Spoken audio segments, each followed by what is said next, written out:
Bonjour à tous et bienvenue sur ma chaîne, moi c'est Marine. Alors si vous vous demandez quelle est cette nouvelle chaîne Girls Who Plan, c'est anciennement la chaîne Mon Joli Budget. Donc si vous étiez bien abonné, restez par ici. Et puis surtout, si la vidéo vous plaît et si vous voulez voir la suite, n'oubliez pas de vous abonner. Donc voilà, on se retrouve aujourd'hui pour vous présenter mon nouvel outil d'organisation. Parce que dans ma vidéo précédente, je vous indiquais que j'arrivais à la fin de mon bullet journal et que j'allais en racheter un autre. Et finalement, ça fait un moment que j'avais envie d'essayer d'utiliser les fameux classeurs qu'on voit pas mal en format A5 en fait, comme un bullet journal, mais qui permet voilà, d'insérer, d'organiser sans arrêt un petit peu comme on veut. Donc, vu que je devais racheter un bullet journal, je me suis dit pourquoi pas essayer de me lancer avec ce nouvel outil. Donc la vidéo d'aujourd'hui, c'est un petit peu pour vous présenter donc, ce que je me suis procuré et les mises en page un petit peu annuelles que j'ai reproduit pour la seconde moitié de l'année, on va dire. J'ai commencé à juillet, je vais quand même, il me reste quelques pages au mois de juin, peut-être continuer dans le carnet, je vais voir comment je m'organise. Donc voilà, donc on va commencer déjà par vous présenter l'outil. Donc c'est donc un classeur en format A5, comme je vous l'indiquais. Je me le suis procuré sur Etsy.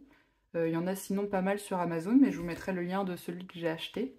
C'était une boutique allemande du coup. Donc il y avait quelques frais de port, mais au moins il n'y avait pas de risque de frais de douane derrière. Et le classeur est de plutôt très bonne qualité. Donc il s'agit d'un classeur un petit peu texturé. Je ne sais pas si on voit bien la couleur, mais c'est un blanc un peu ivoire, un peu cassé, avec donc les anneaux en doré. J'ai également acheté sur son site des petits blocs transparents. Ah, je sais pas ce que c'est. Ah, voilà, des petits comme un, je trouve plus le nom. Des post-it, pardon, et en version un petit peu, vous voyez, transparent. Donc voilà, ça fait longtemps que j'avais envie d'essayer ces petites choses. Elle m'a offert 2-3 calendriers comme ça qui sont préfaits. Et pour juste dans le classeur, je me suis aussi procuré des intercalaires en fait transparents qui vont venir un petit peu séparer mes catégories. J'aurais pu acheter de quoi faire les étiquettes, mais j'ai de quoi faire à la maison et ça me gêne pas trop. Je sais, il n'y en a pas énormément, donc je sais ce que j'ai mis dans quelle catégorie. Et a priori, ça peut bouger vu que c'est mon premier essai. Là, j'ai fait quelques choix, mais peut-être ça bougera dans l'année ou dans les mois à venir. Donc, je vous ferai un update. Donc, voici ce que j'ai acheté sur la boutique Etsy. Donc, je vous mettrai tous les liens que je retrouve. Et je me suis procuré, donc, pardon pour le bruit très désagréable, du papier à bullet journal finalement. C'est juste des feuilles, je ne sais pas s'il y a le grammage. Je ne sais pas, je vous mettrai le lien, ça doit être écrit dessus. Mais il me semble que c'est du 120 comme pour les carnets bullet journal classiques. J'ai trouvé ça sur Amazon, pareil, je vous mettrai donc tous les liens. Et donc oui, pour l'instant, j'ai fait le choix de me procurer du papier bullet journal classique pour continuer à faire mes propres mises en page. Il existe aussi pas mal de possibilités d'acheter des choses un peu tout préfet, mais je trouve qu'en version anglaise pour l'instant, donc j'aimerais plutôt me créer les miens. Comme ça m'éviterait de refaire certaines pages. Et avec petite précision aussi sur le papier, attendez, j'essaye de vous le montrer vierge, hop, il est pas 100% blanc, un petit peu, bah pareil, un petit peu ivoire, je dirais, comme mon classeur finalement. Et les points sont très clairs, donc ça me convient bien. Parce qu'une fois qu'on feutre par-dessus, etc., enfin, on les voit de moins en moins. Donc ça, j'apprécie. Mais j'aurais préféré un papier un petit peu blanc. Mais bon, c'est comme ça. Pour l'instant, ça fait l'affaire. Donc voilà pour le matériel que j'ai acheté donc, de nouveau. Et maintenant, j'ai préparé les pages en fait annuelles, vous savez, celles qui se trouvent en général au tout début du bullet journal. J'ai reproduit en majorité exactement ce que j'avais fait dans mon carnet, donc je ne vous ai pas filmé la mise en page, mais je vais vous montrer les pages une à une. Mais si vous voulez voir, je vous mettrai au pire dans le i la vidéo bullet journal de 2023 du début, parce que j'ai refait quasiment la même chose. Et je vous montrerai un petit peu ce que j'ai utilisé pour décorer. Et pareil, je vous mettrai les liens de toute manière. Donc voilà. Donc dans ma première partie, vous voyez, pour le premier intercalaire, Je me suis fait une première finalement page de garde qui restera là, qui annonce finalement l'année, puisque c'est la première quand on ouvre le carnet. Donc voilà, j'ai juste simplement tamponné sur chaque titre, j'ai utilisé des tampons encreurs pour mettre l'année et puis écrire une petite citation. J'avais envie d'un truc assez léger, fleuri, donc dans des tons rosés, verts, etc.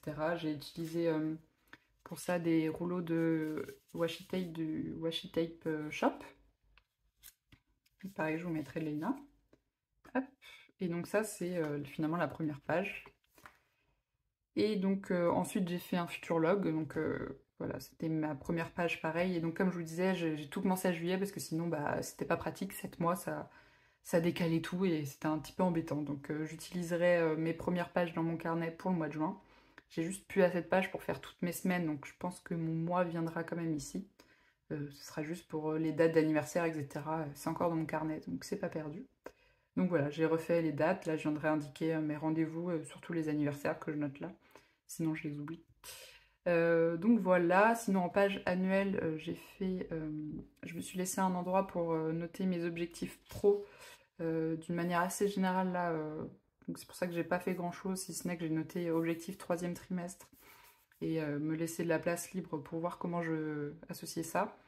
Donc en général, je fais donc mes objectifs au trimestre, j'en choisis 3 gros et après, ces 3 gros viennent se répartir sur les 3 mois qui arrivent du trimestre. Donc là, pour ça, je me suis créé ces petits encadrés avec les 3 mois. Donc j'ai utilisé pour ça mon crayon Tombow 977 et comme je vous le disais, les tampons encreurs, voilà, des tampons encreurs. Et pareil pour le quatrième trimestre. Donc ce que je trouve cool avec le classeur et qui me manquait un petit peu sur le bullet journal, qui me frustrait un petit peu, c'est que là j'ai laissé de la place, mais à tout moment ça change, j'ai envie de tout recommencer, tout barrer, et une fois que c'est dans un carnet, à part arracher la page, parce que j'aime pas quand c'est pas joli, etc., bah, je me sentais un petit peu bloquée. Donc c'est pour ça que j'ai eu envie de passer sur un format classeur, pour pouvoir rajouter des pages là où je veux, les enlever si ça ressemble plus à rien ou que c'est plus beau, etc. Et me sentir un petit peu moins bloquée. Donc on verra si j'apprécie. Ça, je trouve que ça gêne un petit peu l'effet, vous savez, anneau au milieu quand on est sur cette page-là. Mais finalement, on enlève assez facilement les pages et j'ai juste à l'enlever, à écrire et puis à remettre. C'est pas très compliqué. Donc finalement, c'était juste un petit défaut que je pense pouvoir passer outre. Donc voilà ce que je disais, objectif quatrième trimestre. De la même manière, j'ai noté octobre, novembre, décembre. Et là, je me suis fait un petit récap, pour mon entreprise pro, de les petites tâches que je veux faire une fois au mois, que je me souvienne en fin de mois, etc. Juste à repasser ici et pouvoir les caler dans mon agenda. Je pense me faire la même fiche pour mes tâches un petit peu plus à la semaine, essayer de voir en nombre d'heures comment répartir, ce qui est le plus important, etc.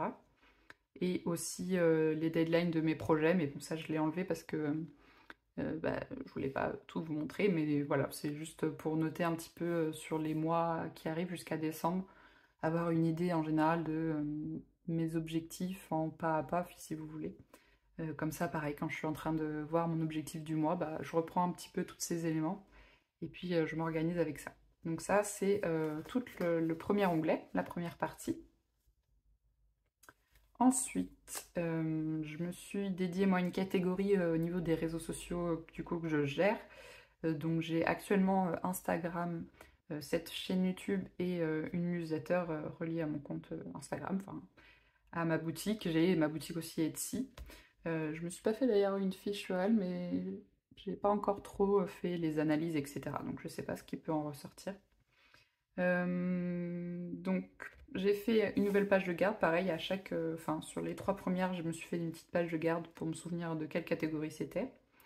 Donc là j'ai utilisé les washi tape, pareil, un petit peu esprit girl boss. Voilà, je trouvais que ça allait bien avec l'idée des réseaux sociaux, etc.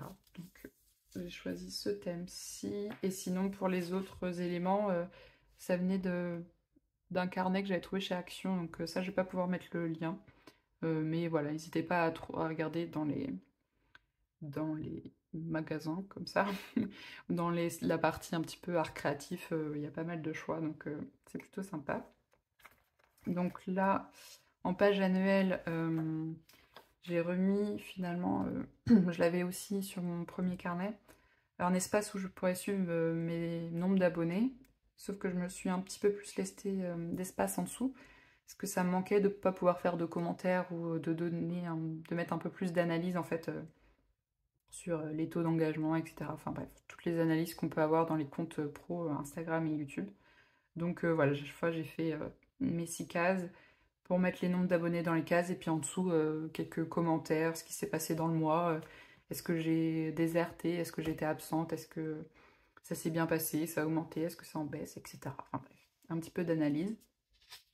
Et j'ai pas fini ces pages-là, mais pareil pour ma newsletter, j'ai essayé de voir un petit peu les données qui pourraient être intéressantes de noter. Donc là, je pense que je ferai juste un tableau tout simple. J'ai vu qu'on pouvait récupérer 5 données, donc je pense faire comme ça. Je suis pas encore décidée sur le format, mais je pense que j'essaierai comme ça en mettant les mois et puis je viendrai pouvoir noter les données.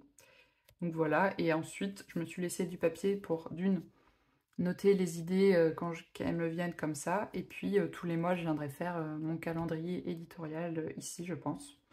Pareil, je sais pas encore le format, mais ça vous le verrez quand je ferai la mise en page pour le mois de juin. Je pense que je vais commencer là. Je sais pas si je sépare en 2 calendriers en fonction des 2 réseaux ou si je mets tout dans le même. Parce que ce qui me bloquait avant, c'était j'en faisais qu'un seul. Et finalement, je notais pas mes trucs perso parce que les cas c'était tout petit et du coup, j'ai même oublié un anniversaire comme ça. Je m'y retrouvais plus. Donc là, j'aimerais vraiment avoir mon calendrier séparé du reste. Sachant que je m'y tiens pas toujours. Je fais un petit peu au feeling. Si j'ai envie de partager quelque chose, bah, je le fais. Voilà. Donc c'est pas encore hyper bien organisé cette partie-là. Mais voilà, donc c'est très léger en page annuelle. Et ensuite, je viendrai juste voilà, rajouter mes données. Si au fur et à mesure je rajoute, j'aimerais bien me créer un site internet. Donc pareil, je rajouterai peut-être une page pour venir noter les données qui ressortent, etc. Enfin bon, voilà, c'est vraiment ce que j'apprécie de ne pas avoir à, dès le début de l'année, savoir qu'il faut telle page. Je sais que certains font des index, hein, tout simplement, dans les bullet journal, ce qui est normalement la base. Mais moi, j'aime pas, j'avoue, j'en ai jamais fait. Et j'aime pas l'idée qu'un truc annuel se trouve en plein milieu et qu'il faut que j'aille chercher, etc. Enfin, bon, chacun son truc, mais moi, je sais que je fonctionne pas comme ça et que j'oublierai la page.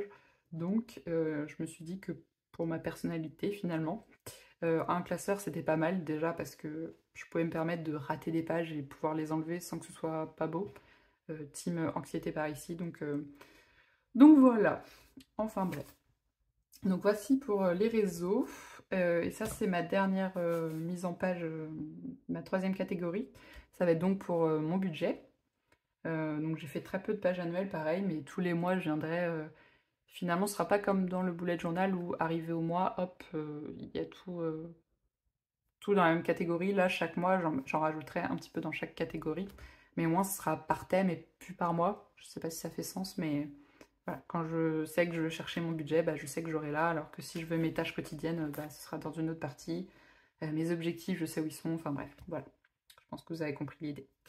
Donc pour cette mise en page, donc pareil, j'ai fait très simple avec les tampons, le titre au milieu, et là j'ai utilisé des stickers que j'ai achetés sur Amazon. Ça fait un petit moment que je les ai, c'est des lots en fait, vous voyez, c'est ce qui correspond à ici. Donc, je vous mettrai le lien, il y avait 3 petits sachets comme ça avec des thèmes de couleurs différents. Donc là je voulais assez nude et rosé, etc. Et j'ai ajouté bah, les mêmes washi tape que tout à l'heure pour agrémenter un petit peu et décorer un petit peu plus. Donc voilà, très simple, encore une fois, toujours très minimaliste, mais moi ce qui m'intéresse c'est surtout la forme derrière et ce qui va vraiment m'aider. Et là en page annuelle, pareil, j'ai refait exactement le même tableau que ce que j'avais dans mon carnet. Je reviendrai noter les montants, je vais le faire hors caméra. Et puis à côté, de quoi noter d'un mois à l'autre pourquoi le montant a varié, a baissé ou a augmenté, etc. Sachant que j'ai dans mon classeur épargne, je vous montrerai peut-être en vidéo, je suis pas sûre de l'avoir fait ici. J'en ai parlé dans une newsletter et sur Instagram, mais pour suivre un peu plus précisément les montants de mon livret, j'ai décidé de les séparer en catégories. Si vous voulez, je ne sais pas si vous avez 3 000 € sur votre compte, vous pouvez décider qu'il y a 1000 € au fonds d'urgence, 1000 € pour une formation que vous avez envie de faire et 1000 € pour partir en vacances, enfin, voilà. Et donc je me suis créé 3 petits trackers pour suivre l'argent, et dès que j'utilise en fait l'argent du livret, je viens enlever dans la catégorie auquel ça correspond. Comme ça, je sais où j'en suis plus précisément que d'avoir un chiffre au global et ne plus savoir à quoi ça sert et de me dire oh bah tiens, j'ai de l'argent ici, je vais le récupérer. Bref. Je m'égare. Donc voilà, si je dis pas de bêtises, ouais, c'est les seules pages que j'ai fait en annuel ici. Peut-être que j'en rajouterai au fur et à mesure. Pour l'instant, c'était les seules que j'utilisais vraiment dans mon carnet. J'en avais fait d'autres, mais finalement je les utilise pas, donc je les ai pas refaits. Et donc tous les mois, je viendrai noter mon budget du mois. Donc vous verrez ça pareil pour le mois de juin. Et donc ce sont les seules catégories où j'ai fait finalement une couverture. Puisque, alors, là, dans la 4e partie, ce sera mes mensuels, donc mes repas et mes to-do du jour et de la semaine, etc. Enfin, mon planning finalement. Et du coup, bah, il y aura la première de couverture qui sera celle du mois, du mois de juin, du coup, je suppose. Je pense que je laisserai les pages même si le mois est terminé. Je verrai, ou alors je mettrai par-dessus, je sais pas encore. Pour que ça varie, ou alors je ferai une nouvelle page pour faire une page de garde, je ne sais pas. Pour l'instant, j'en ai pas fait, et donc là, ce sera ma partie où je note mon planning du mois, finalement, tout simplement. Et là, dans cette 5e partie, si je ne dis pas de bêtises, ce sera plutôt un aspect note. Je suis en train de réfléchir à quelque chose, j'ai un projet qui me vient en idée, hop hop hop, je note un peu en vrac. J'ai besoin de ces espaces-là, de cet espace-là où il n'y a rien d'organisé, je peux faire un peu ce que je veux et les enlever à terme, voilà, c'est comme un brouillon finalement. Sinon, je suis obligée d'avoir, enfin, c'est ce que j'avais actuellement, un autre carnet de brouillon où du coup, je peux noter et j'arrache la feuille quand c'est terminé, que j'ai traité, voilà. Donc là, ce sera cet espace-là. Encore une fois, c'est en test, hein, c'est la première fois que j'utilise ce format-là, donc je ne sais pas s'il va me manquer des catégories, est-ce que je vais vouloir faire autrement. Seul le temps nous le dira. Peut-être que je vais préférer finalement le carnet, mais je ne pense pas. J'avoue que de me sentir un petit peu plus libre d'avancer, d'enlever, etc. Ça me convient un petit peu mieux. Je voulais vous montrer la différence avec un carnet. Enfin, en fait, tout le classeur est un peu plus imposant. Donc peut-être que si vous l'emmenez un petit peu avec vous partout, ce sera un peu gros pour vous. Peut-être préférer un A6, mais du coup le papier sera plus petit. Mais bon, à transporter, moi je sais que si je dois me déplacer, je favoriserais peut-être un A6 ou autre chose. Ou un carnet même peut-être, mais voilà. Parce que moi ça reste tout le temps à mon bureau, donc pour le coup le format ne me dérange pas. Et le papier en lui-même, c'est exactement la même taille que le carnet bullet journal A5 que j'avais. Donc là, j'ai refait d'ailleurs... vous savez, les petits repères de numéros. Et j'avais exactement les mêmes numéros que mon carnet d'avant. Donc c'est vraiment les mêmes dimensions. Sans compter, vous voyez, la partie des anneaux, j'ai vraiment commencé après. Et c'était vraiment la même dimension. Donc ça a été trop simple de refaire mes petits tableaux. J'ai repris exactement la même forme que l'ancien carnet. Et donc j'ai gardé ça tout à la fin de mon carnet. Les repères en termes de chiffres et les swatchs des crayons que j'avais déjà aussi à la fin de mon carnet. Je vous l'avais peut-être pas montré. Mais c'est un peu les swatchs des crayons que j'ai, etc. Surtout mes Tombow. Comme ça, quand je viens faire mes thèmes, en fait, je viens par ici. Et je sais un petit peu à quoi ça ressemble et quelles couleurs pourraient aller ensemble. Et aussi, très important, surtout si vous changez de carnet, les rendus sont pas forcément les mêmes en fonction du papier, s'il est plus blanc, plus crème, etc. La couleur ne va pas ressortir 100% de la même manière. Donc c'est pour ça que j'ai refait mes swatchs, même si je les avais dans mon carnet, mon ancien carnet. Et on va swatcher ensemble. D'ailleurs, j'ai fait un achat chez Rougier et Play. C'est des petits stabilos en pointe très fine avec des couleurs pastel. Voilà, ils m'ont eu sur le packaging et pastel. Je voulais en acheter que 2-3 pour essayer dans mes plannings à la journée. J'aurais bien aimé pouvoir changer de couleur si c'est des rendez-vous perso ou en fonction du pro aussi. Est-ce que j'ai passé plus de temps sur les réseaux, sur les produits, etc. Et du coup, je me suis dit qu'en utilisant des couleurs, je verrais plus facilement ça peu près de quelle catégorie. Voilà, il suffirait que je me fasse une petite note en disant violet c'est perso, bleu c'est ceci, enfin voilà, vous voyez l'idée. Et puis j'avais envie de crayon comme ça. Donc on va swatcher pardon, ça ensemble tout de suite. Je pense qu'on va prendre une nouvelle feuille parce que j'arrive à la fin des Tombow, donc si j'ai besoin du verso, je pourrais continuer dessus. Voilà. Noter le titre. Donc on a dit que c'était des Stabilo en pointe 0,4. Parce qu'il y a aussi, j'en ai certains de leur collection en pointe un peu feutre, mais finalement ils sont trop épais.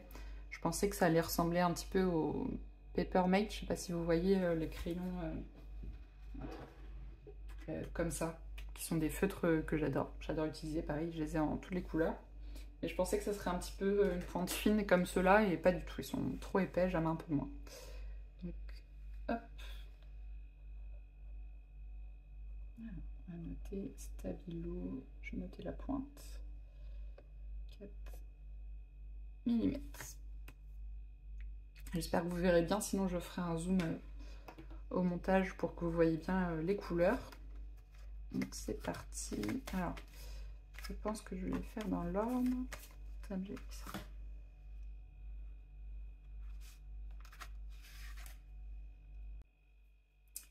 Alors je sais pas s'il y a des numéros, j'aime bien noter les numéros pour me souvenir. Je pense que c'est ça. Est-ce qu'il y a quelque chose qui change? Ouais, donc ça doit être numéro 11, numéro 13. Ok, je vais noter ça. Comme sur les Tombow, je me note à chaque fois parce qu'il y en a des couleurs qui sont assez proches. Donc à côté, je note les références pour me souvenir.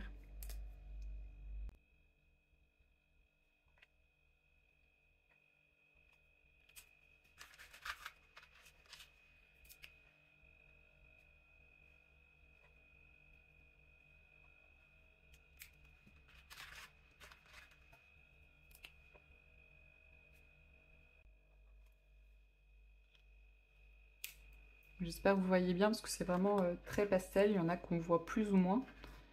Mais c'est à ça que servent les swatchs aussi. Et j'aurais préféré m'en acheter que 2-3 pour essayer. Mais il n'y avait pas en...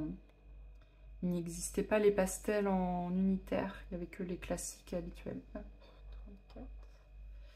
Donc c'est toujours pareil avec les lots. Il y a toujours des couleurs qui plaisent un petit peu moins. Mais pour le coup, j'ai pas eu le choix. Et en plus, ils étaient en promotion. J'essaierai de vous trouver le lien. J'espère qu'ils seront toujours en promotion. Mais je crois que le lot était à 13 €, quelque chose comme ça. Et vous voyez là, par exemple, une sorte de vert pomme. On voit pas très bien. Je pense que ça ressortira pas beaucoup à la caméra. Vous me direz.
Donc voilà ce que ça donne pour les swatchs.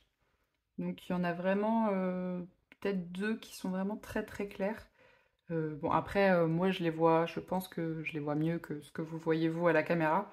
C'est quand même lisible si je les utilise. Donc j'apprécie la pointe, elle est vraiment très fine comme je voulais. Donc dans mes plannings la semaine, vous voyez j'ai besoin d'écrire assez petit quand même, donc c'est plutôt pas mal. J'ai déjà 2-3 que je préfère, que je sais que j'utiliserai un petit peu plus. Mais ce qui est cool, c'est que du coup, il y a quand même pas mal de couleurs différentes, donc en fonction de mes thèmes du mois, je pourrais peut-être un petit peu plus changer. Et donc voilà, je pense que je vais les mettre en pratique dans le mois de juin. Mais ça ressemble bien à ce dont j'avais besoin. Donc voilà, dites-moi si il y a une couleur que vous voyez directement, que vous avez envie d'utiliser. J'espère que vous craquerez pas tous par ma faute. Mais on n'a jamais assez de stylos pastel, je vous l'accorde. Je suis la première à craquer dès que je vois le mot écrit. Donc voilà, donc c'est un petit lot comme ceci. Je ne sais pas s'il existe aussi peut-être dans les grandes surfaces. Je ne sais plus si on vend... il me semble qu'on vend aussi ce genre de stabilo. Donc à regarder. Donc voilà, c'est tout pour le nouvel outil finalement que je vais utiliser à partir du mois prochain. La semaine prochaine, je pense que vous verrez la vidéo avec la mise en page du mois de juin. N'hésitez pas si vous avez des questions, comme ça peut-être que je pourrai y répondre la prochaine fois. Encore une fois, tout ce que je vous ai présenté, je vais retrouver le maximum de liens et je vous la mettrai dans la barre de description. Et puis on se dit à très vite pour une nouvelle vidéo. À bientôt!